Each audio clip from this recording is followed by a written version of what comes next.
A coalition of over 130 Yoruba organizations, known as the Alliance for Yoruba Democratic Movement, AYDM, has raised concerns about an ongoing marginalization of the Itsekiri ethnic nationality in Delta State, describing it as a deliberate effort to weaken the Itsekiris politically and economically.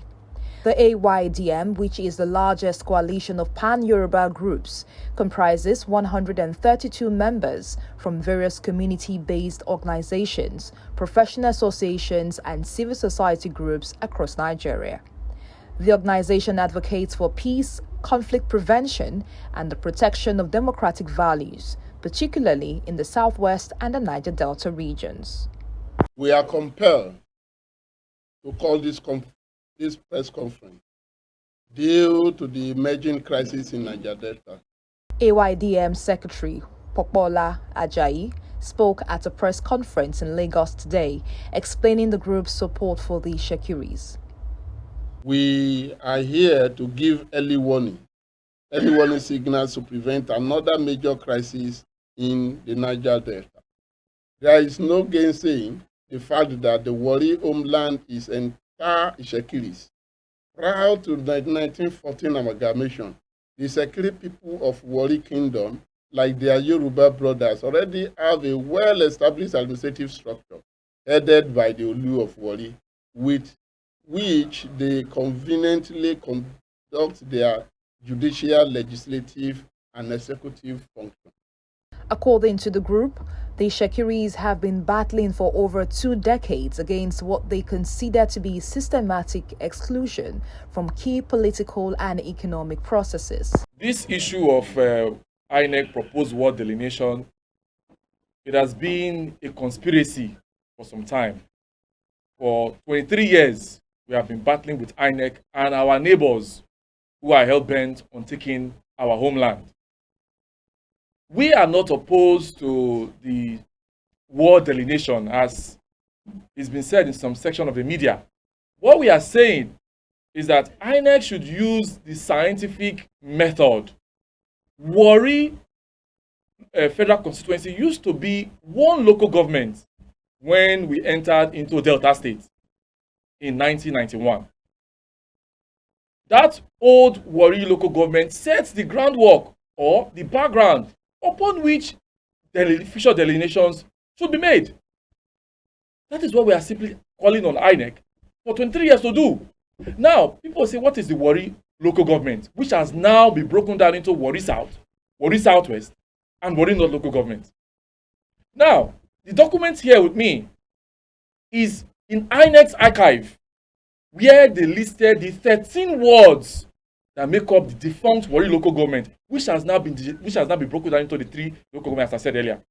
Ward 1 used to be Ode Shekiri, Orugbo, Orere, Omadino. Ward 2 used to be Ogbijo, Isaba, Baramatu. Mark you, Ward 2 entirely Ijo. The Ogbijo, Baramatu is here. Ward 3, Bokoda, Ogeye, Ekekporo, Gogoegin, Ebroimi.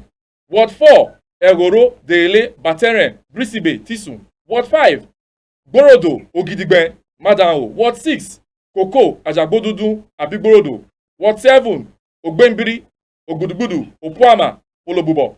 Ward 8, Dimikboro, right and left of Robert Road, Ometa, Lower Erejuwa. Ward 9, Makaiba Road, Odion Road, Cemetery Road. Ward 10, Market Road, Ikpara Layout, Odion Road. Ward 11, Upper Erejuwa, Okmaba Layout. Ward 12, Okere Road, Hospital Road, Police Barrack, Ejeba, Ogunu. Ward 13, Odibo Street, Hausa Quarters, Isi Layout, Igbudu Market Road, Marine Quarters. These are the 13 wards, and we had 404 units as at that time. Honorable Kingsley Tinubu, a former councillor from Warri South local government, also weighed in on the issue, pointing out the broader political and economic implications. You see, what we are witnessing in Warri today, it is not just about the ward delineation. It is all about the political economy of Delta State vis-a-vis the Itsekiri's homeland. What the Jaws and the Robos are planning to do, are doing to the Itsekiri, date back 19 97, when there was creation of Warri Southwest. A creation was made, and the headquarter was Ogidigbe.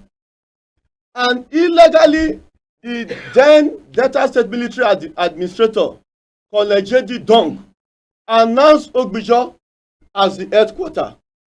Immediately after that, the just went into rampage, ransacking all Itsekiri's area, killing all our people, driving us from our homeland because of what? The oil, the resources that is in our homeland. In 2001, some wards in Delta State were 13, 20, and then 19. In Warri South local government, the wards were 19. So when they were creating those local government, the wards, it just do, because they had the deputy governor as an Ijaw. They made all effort to claim that one word in making it 20. They falsified documents. They made all effort, agitated. But this chairman, who happened to be another Yoruba man again, told them point and blank that you people are not in Warri South local government. You cannot benefit from this word creation. That one word, in order to make it 20, like the rest local government, we are created for the Itsekiris, whereby the Itsekiri were having 14 words and the Urhobos 8 words. When you were vice deputy governor, what you couldn't do with your powers at that time, because today they have this dollar illegal bunkering money at their disposal, they now unleash it to the to the Independent Electoral Commission. Warri South, surprisingly, INEC gifted them 3 wards in Warri South local government, where the Itsekiri used to have 14 wards in Warri South local government. They took away our 3 from the 14 and give it to the Ijaws. Then 2 again, they took it away from the Itsekiris and give it to the Urhobos, making us having 9 local government, 9 wards, where we used to have 14 wards. You can imagine the injustice, all because the Itsekiri, we are law-abiding people. The group is calling on President Bola Tinubu to take immediate action, including suspending the proposed ward delineation and restoring the original 13-ward structure in Warri. What we are calling on INEC to do today, it is go back to the feed, go and do your remapping, go and do the proper work, and in doing so, use the old template of Warri local government. And in this time around, we are calling on the international community, we are calling on all civil society organizations to be part, particularly the Yaga Africa, to be part of the delineation. Let them come clean. In addition to their call for electoral fairness, the group is also demanding the withdrawal of pipeline surveillance contracts from Tantita Security Services, owned by former militant leader Tom Polo, who they say has been using his position to further marginalize the Itsekiri people.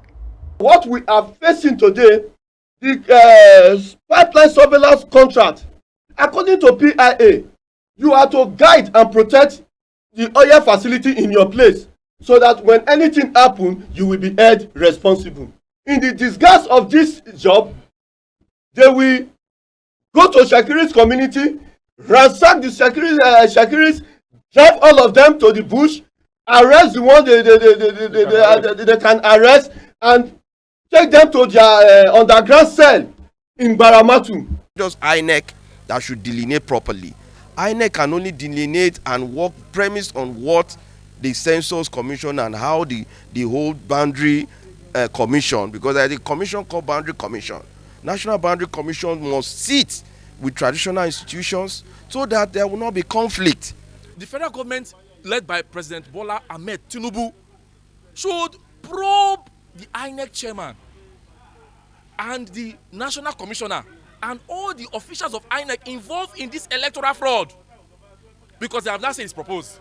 This was the people that said it was final report. They are now saying it's proposed because we are mounting pressure that they should do the right thing. So we are calling to probe all of them.